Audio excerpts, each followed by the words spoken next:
Hey everyone, Civ Extraordinaire here, and welcome to the final trailer for the new Frontier Pass, which will be releasing March 25th, 2021. It feels like forever, since that will be 10 days from now, but I'm sure it will go by speedily, who knows. Anyhow, let's just get straight into the video. I'm kind of tired, so I want to get this over with and see if our worst fears come to fruition. I don't know, I'm being overly dramatic, but let's just see what they have in store for us. Our next new Civ and giving you all the details on 2 new world wonders, a new map script, and another exciting brand new game mode. Every time we've announced any new Civ, we've seen a ton of requests on social media for this Civ. It's been so hard to keep it secret when there's been so much demand for it, but finally, at long last, we are thrilled to announce that the next new Civ is known for its vast naval empire, powerful port cities, Looks like the even one of the leaks first were truly right. global civilizations. At long last, we're bringing you Portugal. We'll be saving a detailed discussion of Portugal's mechanics for the first look video, but it should come as no surprise that you're going to need to sharpen your naval skills. History has so many compelling I hope they don't civilizations. have It's too always many a challenge for us to naval-focused choose little which one dudes. we want to feature next. However, Portugal gave us the chance to design some systems that really encourage and reward maritime exploration and trade. This is something that not a lot of other civs specialize in, so putting Portugal on a map really creates some fun strategic opportunities. We also used Portugal as the inspiration for one of our 2 world wonders, with the second hailing from another previously Tower released Civ, of Belém. Counting on it. The imposing Torre de Belém served as a ceremonial gateway to Lisbon. In Civilization 6, it grants additional gold and Great Admiral points. It also provides bonus gold for every luxury resource at a destination of international trade routes. And, when constructed, gives any city you own on another continent a free building. That's an interesting the bonus. towering ziggurat at Temenanki grants additional science yields every turn, as well as bonus science and production to all floodplains. Now in its that own sounds city, and powerful. marsh tiles in its civilization. Speaking of marsh tiles, the Portugal pack also includes a new map script, the Wetlands. Dominated by marshes, this map offers new strategic challenges and defensive possibilities. For example, while marshes penalize movement, careful positioning can allow ranged units to it. Now that could be interesting, though. I don't think there's any actual civilizations that benefit from marshes. You can correct me.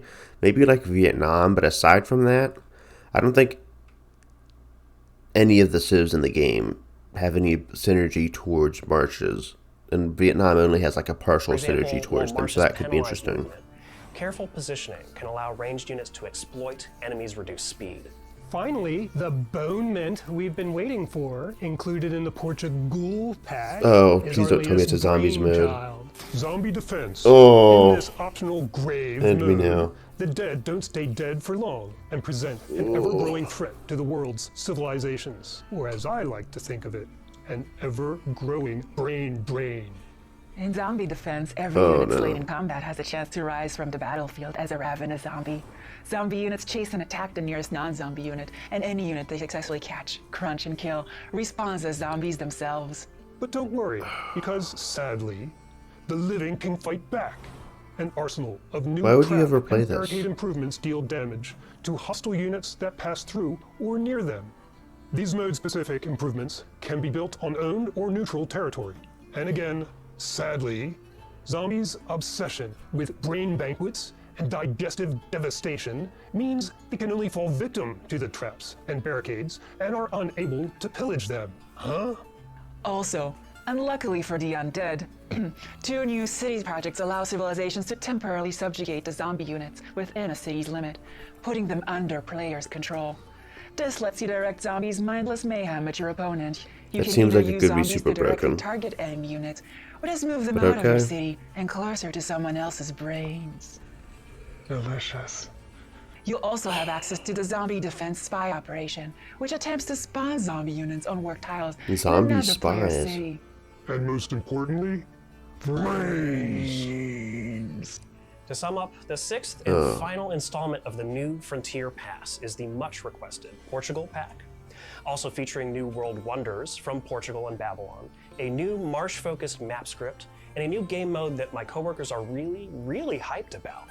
Civ fans, you're the best fans in gaming. Right, all of those We were appreciate fine your except for the support through last every one. new Please Frontier just Pass completely pack scrape that release, and we off. hope you'll continue to follow us on social media to keep up to date on all the latest in the Civilization franchise. For one thing, Be sure to check back in April as we reveal the final free game update of the season.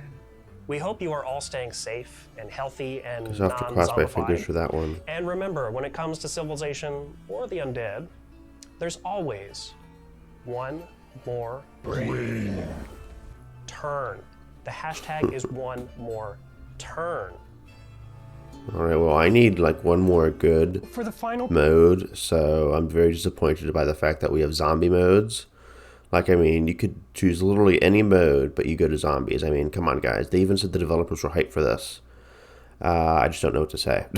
Like, we have vampires, we have zombies, we have, like, secret societies with, like, hermits. I mean, what else do we need? We even have, like, giant meteors raining from the sky. I mean, we've already had a lot of ahistorical modes, and I was actually like fine with the first like 2, but now like half of the season pass is like full of ahistorical modes that no one is ever going to play. It's like, what the hell? I mean, you could probably even swap the barbarian mode with the zombie mode and make the zombie mode free, and that'd probably make the pack better, but I don't know. It's going to really depend on how good Portugal is, because this pack is a bit shaky for me. So I mean, I liked, what was it, like Babylon. I liked no, I didn't like Babylon.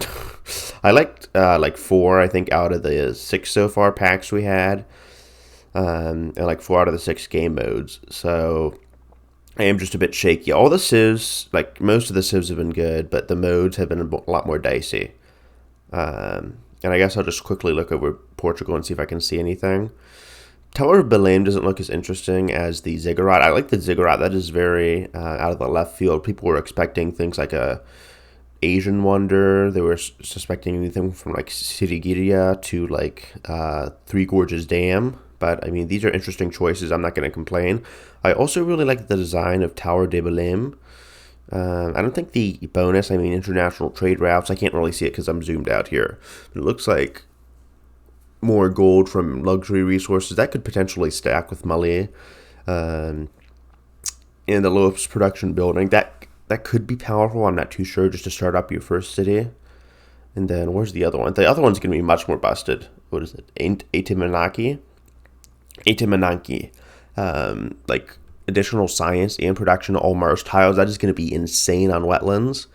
And then +3 science to floodplains. That is going to be absolutely bonkers. They're going to need to nerf that immediately, because if you have some big floodplain cities, which is not hard to get, that can really just completely maximize your science yield. Like, floodplains are super easy to get. So I don't know what they were thinking with that one, but I mean, I don't know what they were thinking with the zombies mode either, so we'll have to see. Anyhow, that was the New Frontier Pass update. I don't think there's anything else to express or go over, except that I'm really disappointed with the new zombies mode. I was kind of hoping they were trolling in the achievements and they released that, and it was just going to be another update to Red Death. It was going to be another interesting game mode, but apparently not. So I'm starting to think the leak was accidental. Not too sure. Maybe they even moved the zombies mode last, or moved it back, because they were super disappointed to hear the reactions from fans. They were preparing to do 3 like mystical packs in a row, but that's it. So a potentially interesting Civ, a very disappointing game mode for me, and that has been the New Frontier Pass release. All right, thank you guys for watching. If you liked the video, leave a like, subscribe to see more content like this, and I hope you have a great rest of the week. All right, see you guys. Peace.